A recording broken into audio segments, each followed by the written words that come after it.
RJ Music Studio Delhi. Presented by RJ Music Studio Delhi. Presented by RJ Studio Delhi. Recording by JBL music Dogra बाजार दरभंगा।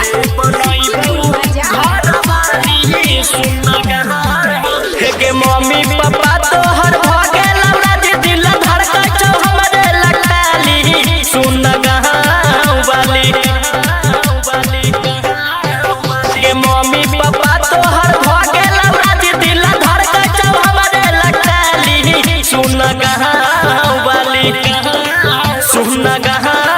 वाली तोरे बनैबौ घर वाली सुन गाँव वाली तोरे बनैबौ घर वाली सुन गाँव वाली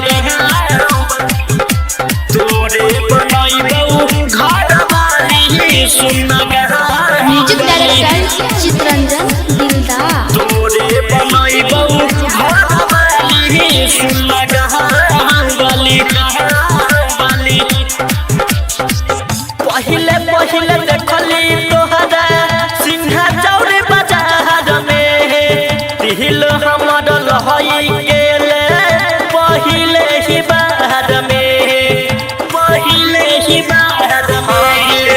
पहिले पहिले देखली तोहरा सिंहा चौरी बाजार में दिल हमर लहई गेले पहिले ही बार में देखिए के लागै हमरा लभ वाला रग के दुपहरिया में कलिया पादा फट के दिन दुपहरिया में कलियो पादा खोद के देखे बनल बाजारी के छोला खियालियो कादम कदलियो हम वाली सुन